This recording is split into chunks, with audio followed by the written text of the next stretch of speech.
both know someone in common. Yes. Mr. Fazio. Have you ever thought, I mean, so I mentioned to you this before with our interview with Dahlia, but Fazio is the most popular person on my channel. Everybody's like, Chris Fazio. He's very popular, and his master, obviously. Yeah, so like, have you thought about like maybe, having Fazio facilitate a telekinesis or electrokinesis seminar? I mean, wouldn't that be epic? Like, have you thought about? I'm sure he'll be watching this. Well, he will watch this because I'm going to send it to him. But have you thought about like adding him to the team? Like, did that ever cross your mind? Well, you only need one person of each. So if Alex is doing the telekinesis, we might have him, if he was interested, for doing the electrical stuff, because he sat right here at this table. I spent a whole week with him. We did that for the UFO stuff. We went to Algonquin Park, and we had a lot of cool experiences there for the UFO stuff. And then he came back here with me and stayed a few days here at the house, and he showed me everything he could do. And he had a bit of a cold, so he wasn't right up to 100%, but he was like 70, 80%. And there's videos on YouTube where he's zapping me with his finger, like, there's no battery, there's no capacitor anywhere, right? He rolled up his pants and showed me there's no wires anywhere. And, I spent the whole week with him. He's authentic.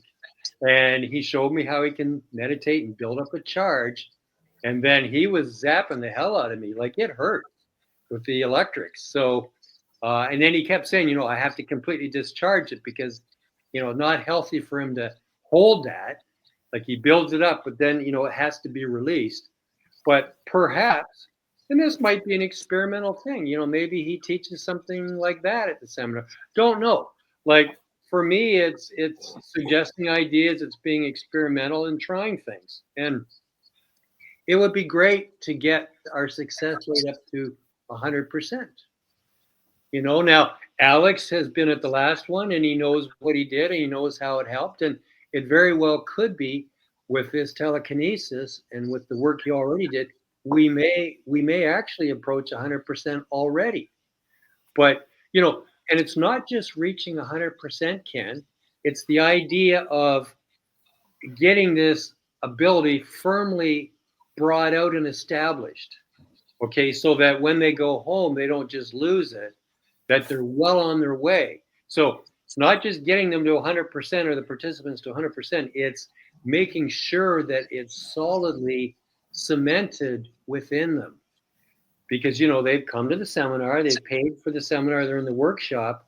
We want to make sure, if there's got to be equal value here. Like, you want to make sure they're happy, super pleased with what they have been able to obtain. So what more can I say?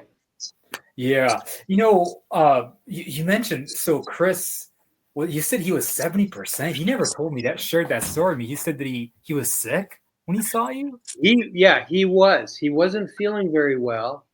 And normally he would have had a big light bulb to put on my finger, but he didn't have enough charge to do that. So that's why we had those little light bulbs. You'll see in the video. So like, you didn't even get the witness's true power then, but his like very little that he showed is like was impressive enough. So he could probably have enough energy to throw me against the wall, I'll bet. But really, you think so? He's got that much power? Oh yeah, I would think so, because like I say, he wasn't feeling that well. And he desperately wanted to show me, because he had come all the way from Utah and we were on the expedition. And then the idea was he wanted to come back to my place for a few days and we'd hang out, do a few things, but he wanted to show me. And, when you're a little bit under the weather, it's more difficult to, I guess, do all these abilities, especially building up a charge. But it was sufficient enough. I mean, we even zoomed in with the cameras and you could see the spark going across from his finger to mine. And you could hear it. You could hear the zapping of it. So he is 100% authentic. And Chris is a great guy. And he's one of we've got a great friendship. And, I learned a lot of things from him. We had great talks and stuff. Yeah. And he showed me some other things too, where he could, he did his telekinesis where he could, like, a soda can, an empty soda can, and he could make it go across the table, things like that. Mm-hmm. And I know that when we did our interview on Zoom, like weird things were happening at his house, like he was blowing out light bulbs, and things like that, like almost too much power. Mm-hmm. So he is the real deal. I've experienced it. Like I said, I spent over a week with him and in close quarters. And I was always, just keeping an eye out to see if there was any kind of, tricks or any kind of foolery going on, but there wasn't. There wasn't. He's authentic, 100%. Yeah, certainly. Rob, what was Fazio's Mindsight like? Like, what was his abilities with Mindsight? He wanted to do the Mindsight, and when we were on the expedition, we all had a little session where we did, including him. And he definitely had the intuitive level. He got to the intuitive level. And then when he got home, he was really pushing the envelope.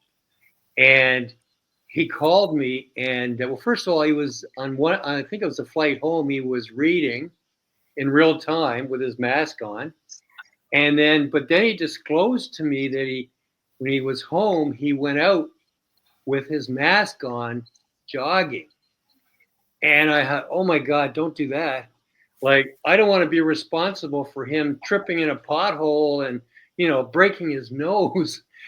Like I would never advise anybody to push it like that. But the truth is necessity is the mother of invention.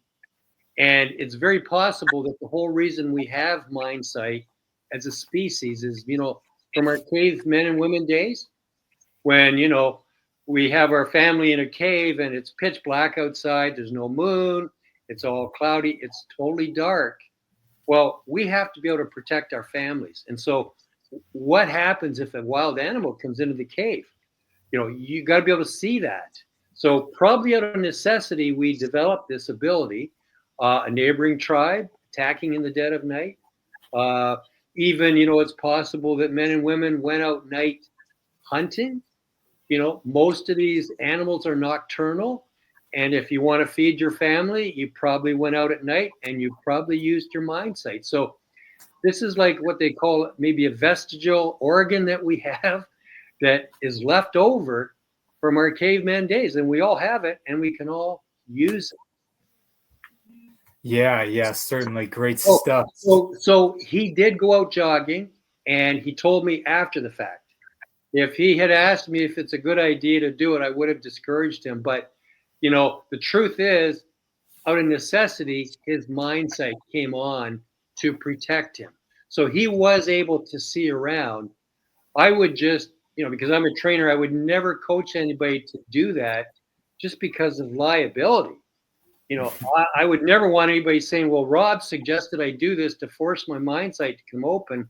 And now I fell and broke my leg. And, I'm going to sue him for even suggesting this. So, I don't want to be held up for liability here. But it is true that it did force his Mindsight to come out by doing that. Interesting. Yeah, it's really fascinating stuff to me. Yeah, like the connection with telekinesis and, like Mindsight. I mean, like some people have this insane telekinesis ability, and, they can like emit like electricity and stuff like that, but their Mindsight is not quite open. I mean, I know there's a few other, phenomenal people that were at your seminar, who can like see auras and things like that. Well, I don't know if that's what they call it, but see energy forms and things like that. But they can't quite do things like telekinesis, perhaps. I know surely Alex can, but like, this other individual can't. Yeah, it's just really interesting. Maybe some people have like a much more, developed third eye, as maybe others just have like a, have a stronger, more developed lower Dantian or something. Who knows? I'm not an expert in all this kind of stuff, but yeah, definitely fascinating stuff to speculate. Yeah. So Alex,